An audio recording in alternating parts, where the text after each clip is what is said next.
Well, speaking about the vice president in acting capacity, Yes. Yes, he's gone there, but there are those who will then ask you, yeah, they're saying he's going there, he's speaking to the people, they all seem to have this hope, this rekindled hope and expectation in terms of so the government is finally looking our way. But all of what he said and the intention that he's got, to what extent can one then say, okay, this is the president's particular thinking, and he's going to give his full backing 100% on this? I am an incurable optimist. I've thought to myself and I've said, is the acting president doing this because he believes this is the way to go? Or is the president the one that has said that they've had a conversation and they both have agreed? Remember that the last national conference, all of Nigeria was not on the same page as to how best to develop the Niger Delta. All right, and the Nigerian geopolitical equation is alive and well. So I'm hoping that sincerely the president, Muhammadu Buhari, is in support of what the acting president is doing. And we would know this sooner than later, because after all this talk, all right, then things must then begin to happen. So I would say that, like they say, and the jury is still out on this. So let's be optimistic. Let's for once be, let's believe that this is true.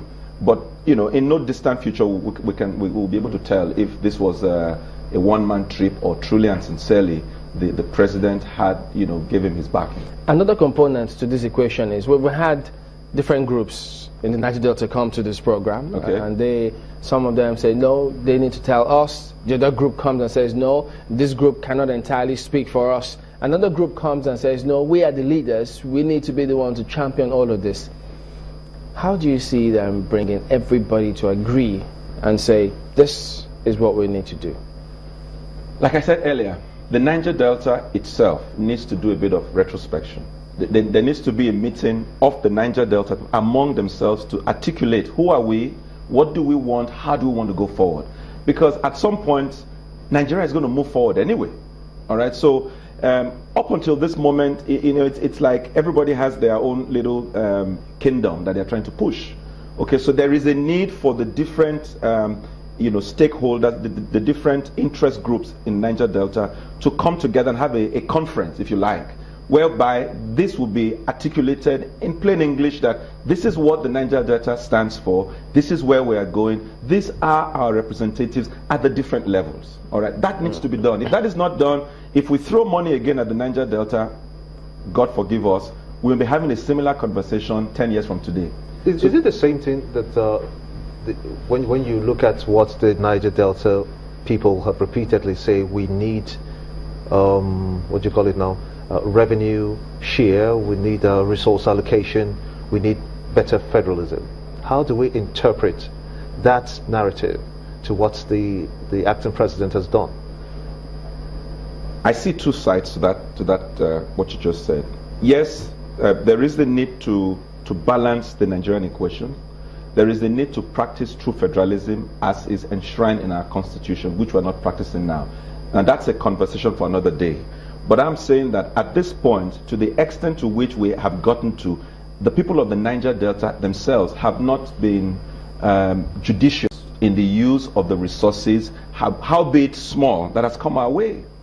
And so there is a need for us Niger Delta people to have a conversation with ourselves to say, you know what, let's tell ourselves the truth. I mean, the billions that have gone into the Niger Delta, even if we haven't increased, derivation, etc., we've gotten enough. Have you been to Bayelsa?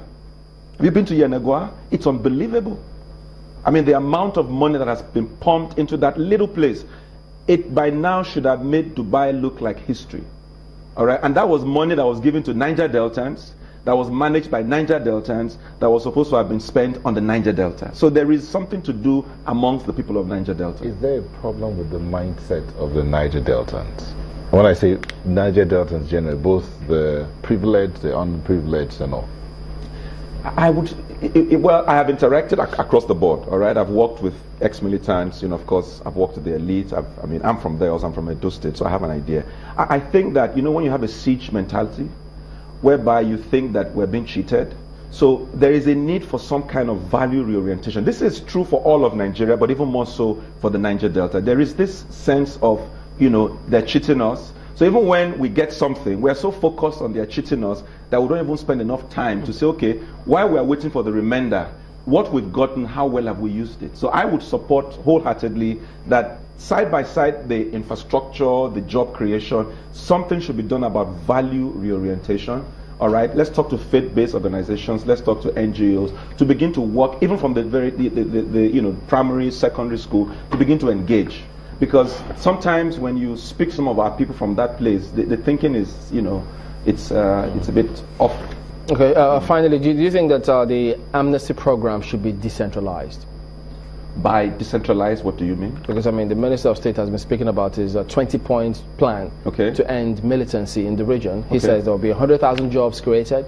They will decentralize that amnesty program, and then they'll go ahead and ensure that this militancy becomes history. Okay, away from, the fine talk, if whatever he's saying would translate to the people who really need the money getting it, if it would translate to the skills going to the appropriate people, then by all means I support it. For me, that's what really matters. If the people who really need the skill intervention actually get it, then fine. Yes.